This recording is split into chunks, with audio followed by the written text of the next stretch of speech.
Bonjour à tous, alors dans cette vidéo je vous propose un exercice sur les modules et les longueurs, c'est-à-dire les modules, l'utilisation des modules en géométrie. Donc ici, dès le début, on vous donne 3 points ABC dont vous avez les affixes 1 plus 2i, 2 et moins 1 plus i. Donc tout de suite j'ai mis GeoGebra, on va les placer, vous allez voir c'est très pratique, hein. GeoGebra il comprend les complexes, donc en bas dans la zone de saisie, si vous la voyez bien, je vais taper 1 plus 2i, vous voyez je ne triche pas, et vous voyez que mon point eh bien c'est affiché. Le point A sera donc associé au complexe Z1. Donc l'affixe de A, c'est Z1 qui est ici. Ensuite, Z2, alors je ne sais pas si l'ordinateur va comprendre, on va mettre 2. Donc vous voyez que là, il n'est pas très cohérent. Donc pour les deux, vous êtes obligé de mettre Z égale 2. Donc là, il n'a toujours pas compris, vous voyez, parce que dans l'espace. Et donc c'est un peu tordu. Donc autre façon de faire, vous mettez 2 plus 0i. Et là, vous voyez, très simple, l'ordinateur a compris, hein. Donc, vous voyez, simple, Z1, Z2, ensuite moins 1 plus I, et ça sera le point C. Voilà. La question de l'exercice, quelle est-elle? C'est que peut-on conjecturer sur la nature du triangle ABC? Alors, conjecturer, c'est faire une hypothèse. Alors là, donc pour faire une hypothèse, rien de mieux que de tracer en fait quand même les trois segments qui forment le triangle. Et quand on regarde ça, bon, est-ce qu'on peut imaginer qu'il y a un angle droit? Potentiellement ici, on a l'impression que le triangle est rectangle. Hein. Alors on va mettre un peu moins de notation. Non, c'est pas celui que je vais l'enlever. Hein. Mais au moins, ça nous allègera tout. Voilà. Est-ce que ce triangle est rectangle? On peut bien essayer de voir s'il y a un angle droit ici. A priori, oui. Hein. Alors comment voir un angle droit? Ça, c'est pas facile hein, sur GeoGebra. On peut mesurer les angles.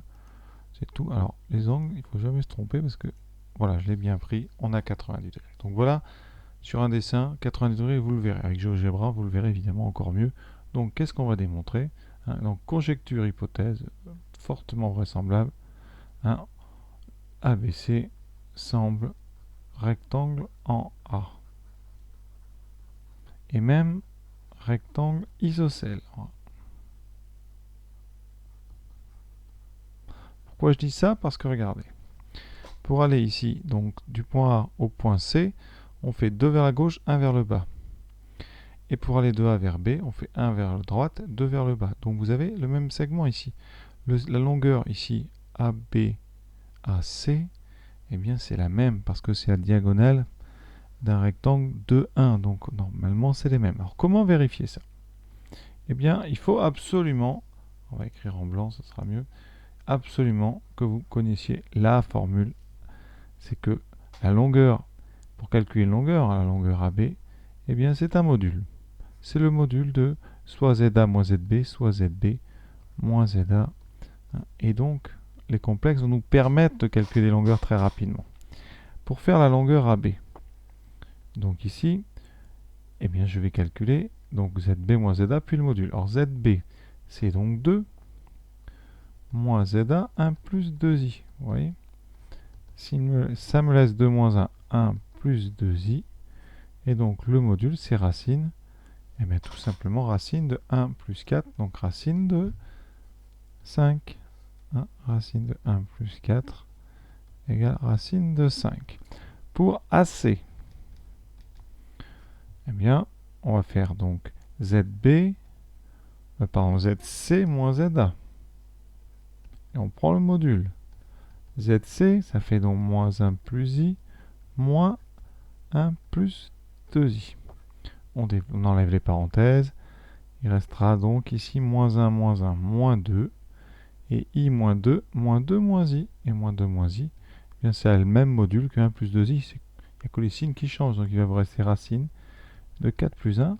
Ça fait racine de 5. Donc première conclusion qu'on peut donner, eh bien c'est que déjà donc il est isocèle en A. Deuxième travail à faire. Son côté rectangle. Est-ce qu'il est rectangle? Et pour ça, il faut le troisième côté. On va utiliser Pythagore, c'est très simple. On calcule la longueur BC avec des complexes. C'est ZB ou ZC moins ici l'autre. Donc ZB moins ZC ou ZC moins ZB. On calcule ZB, c'est donc 2 moins ZC moins 1 plus I. Cela nous donne module donc de 2 plus 1, 3, moins i. Alors ça nous donne racine de 3 au carré, 9 plus 1, donc racine de 10. Alors comment vérifier qu'un triangle est rectangle? Eh bien on va utiliser la réciproque de Pythagore. Est-ce que la somme ici, alors si le triangle, on veut montrer qu'il est rectangle, il faut montrer que le côté BC qui est l'hypoténuse, qui serait l'hypoténuse, il faut montrer que BC carré vaut AB carré plus AC carré. Pour rédiger la réciproque du théorème de Pythagore, la première chose à faire, c'est de calculer ici AB carré plus AC carré. Ça donne racine de 5 au carré, plus racine de 5 au carré. Donc 5 plus 5, donc 10. D'un autre côté, BC au carré vaut racine de 10 au carré, donc 10.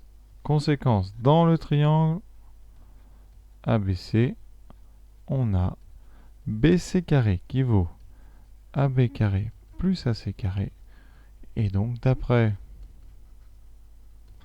la réciproque de M. Pythagore, eh bien, le triangle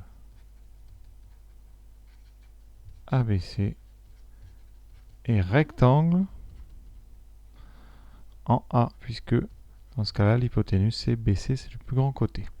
Voilà, donc conclusion, il est isocèle, il est rectangle, donc ABC est rectangle isocèle en A.